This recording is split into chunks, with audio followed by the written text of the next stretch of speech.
यत् सकलं परस्मै नारायणाय समर्पयामि अच्युतं केशवं रामनारायणम्।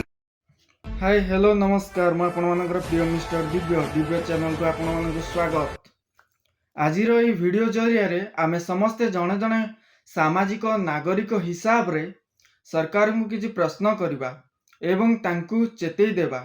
आम ओडिशा रे दिनकु दिन नारी मानक प्रति अत्याचार दुष्कर्म एवं एमिति बहुत किछि अपराधिक मामला बढ़ी बढ़ी चली ता सत्वे भी सरकारंकर किछि भी एक्शन नहीं। सरकार चुप बसी हेले कौन पाई केबे मिलिबो न्याय, केबे अपराधी मानंकु शास्ति दिया जिवो, केबे ओडिशा रु बंद करा जाई परिबो अपराध एवं नारी मानक प्रति होतिबा अत्याचार को आज जवाब मागुची ओडिशा। वीडियो को आरंभ रु शेष जाए देखंतु एवं एही संदेशटी को सरकार पर्यंत पहुंचाइबा आम समस्तଙ୍କର कर्तव्य अटे।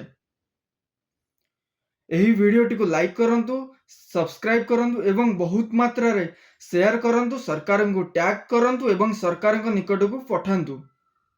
जेतेबेले आम समस्तंकर स्वर एकाठी हेबो सेतेबेले परिवर्तन आसी परिबो। नारी सुरक्षा पई सरकार केबे जागिबो? ओडिशा मागुछि आज न्याय। सरकार तुम्हें जवाब दियो। ओडिशार माटी मानवता और न्यायर मूल अधिकार उपरे आज पुणी थरे प्रश्नबाजी सृष्टि होइछि।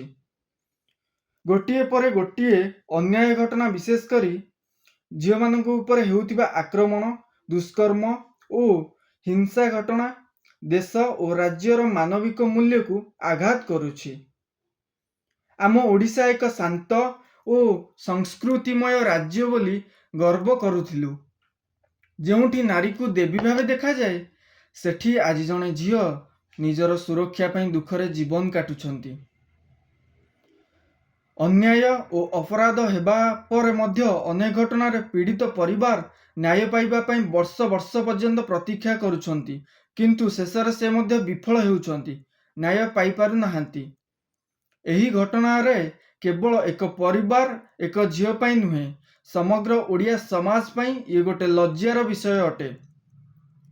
भाई माने और भौणी माने आजिर एही वीडियोटी केवल गोटे घटना किंबा खबर नुहे, यह आम समाजर एक कड़ा सत्यता अटे। प्रतिदिन आम शुणुछु देखुछु मध्य ओडिशा रे नारी मानकु नै अन्याय अपराध और अत्याचार हेउछि। माँ झियो भौणी पत्नी केही एठी मध्य सुरक्षित नुहंती। एही अपराधी माने मनुष्य जाति को कलंकित करि चलिछंती।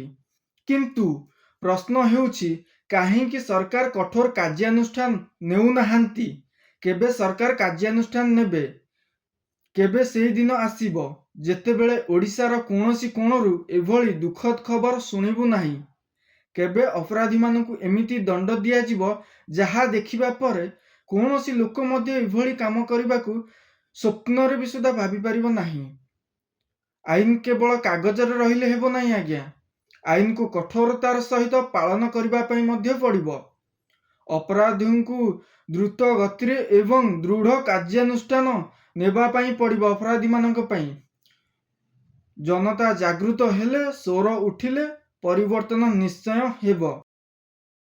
24 वर्षर शासन काल मध्य रे बेबिना एवं परिभली एवं अनेक निरीह झियो मानकर मारी दिया गला, किंतु तांको परिवार वर्ष वर्ष धरिकी न्याय पई अपेक्षा करी मध्य सेमाने न्याय पाई पारले नाही। नवीन बाबू सेमानकु न्याय देई पारले नाही।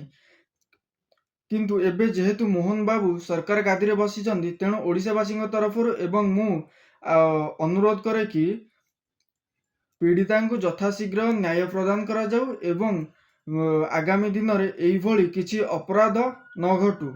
अपराधी को एमिति भाव शास्ति दिया जाऊ जहा फल कि कहीं अपराध करने पूर्व 100 थर चिंता करेंगे। जय जगन्नाथ। वीडियो को बहुत मात्रा रे शेयर करंतु एवं सब्सक्राइब करंतु एवं सरकार को टैग करंतु, सरकार निकट को पठांतु।